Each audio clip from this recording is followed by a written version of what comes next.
Okay guys, aba. Dito nga pala guys, kinabit ko yung cam bolt sa cam para mas madali siyang mabunot.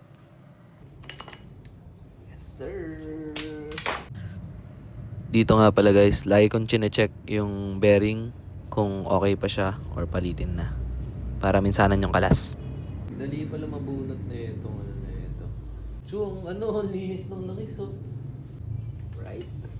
So guys, tandaan nyo, may o-ring ang Sniper 150. Tapos guys, next na natin tong shaft. Bubunutin nyo lang naman yan. Tapos pwede nyo na rin tanggalin yung rocker arms. Palitan natin yan guys. Palit. Nakalagay naman yata ang intake exhaust dito. Okay. Intake is number 5. Exhaust is number 8. Check natin yung mga rocker arms kung may play. Okay, sakto lang. Okay, sakto lang. Walang bumulaklak na valve. Goods na goods. Mare-paro pips. Tapos mamaya tayo. Part matching tayo. Sukat muna. Gago yarn, Jo! Risk ka, pare! Raggers yan. Okay. Valve remover. Rubber tools. Ito yung pangkabit. Ito yung pang-remove. Ito sa loob to. Ito to. Yan. It's... alisin muna natin itong mga... kung kaya. Tapos push lang.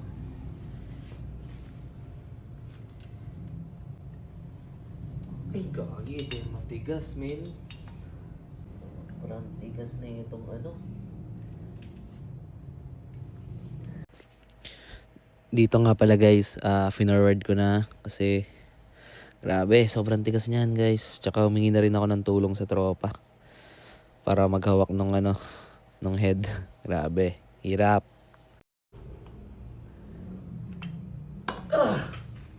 Sige nga.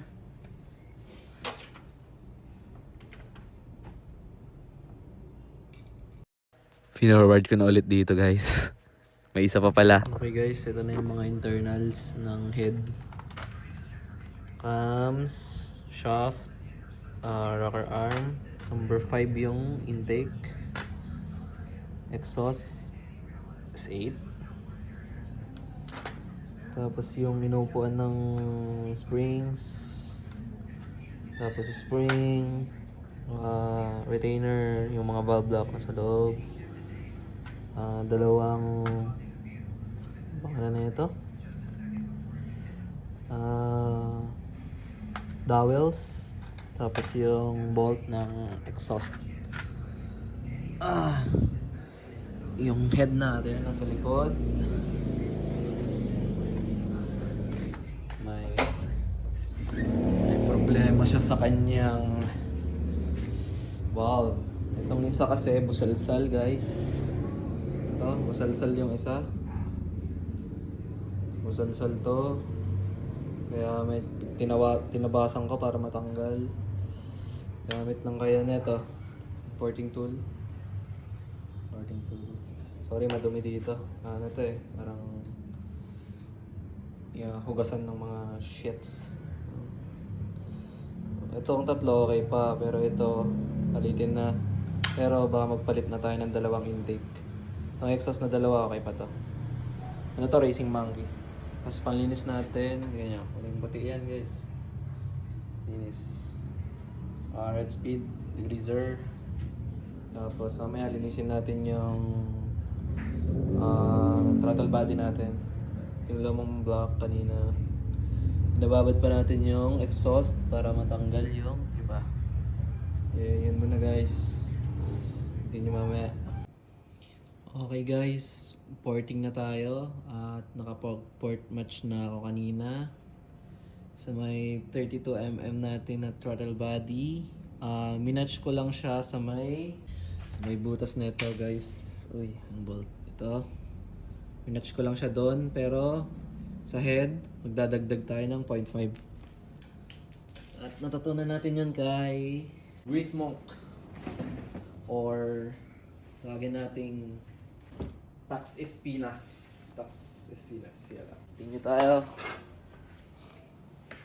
Where din ba? Intake part muna tayo guys.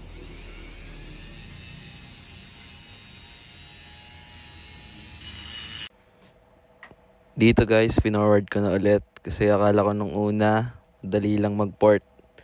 Putang ina, yung pala, mas mahirap pa siya kaysa magkabit ng mga pyesa. Okay guys. Pahinga muna ako sa pagpo-port. Akang ngawet. Nilagay ko na pala yung wala na ito, injector. Anong oras na guys? Puyat ako ngayon. 160cc. Pareho naman yata. Same naman sila ng port.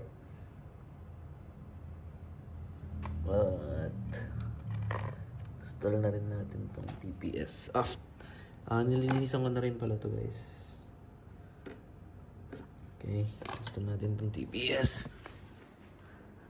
Sorry, makalat. At first time natin gumawa. Okay, ito yung exhaust port lang. Ilagay muna natin dito. So, gusto nyo ba makita yung intake? Ito, nagmamatching na ako ng port. Diyan. Ito yung intake natin guys. Diba?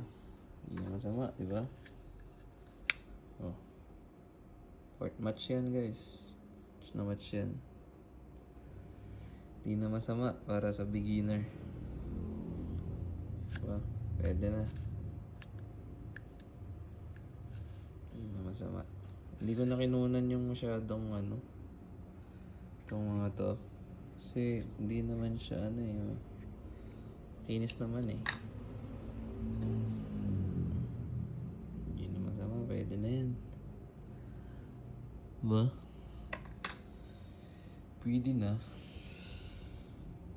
Pero mamaya baka kunan ko tong gitna. Bawasan ko lang ng konti.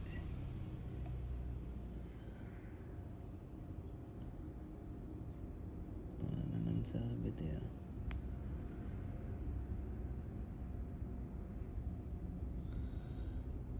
Okay, bye-bye. Sa exhaust naman tayo guys. Ito, nagpo-port match na ako. Pahinga lang ako kanina at nakakangalay. Sabi. Okay. Balik port na ulit tayo. Babush!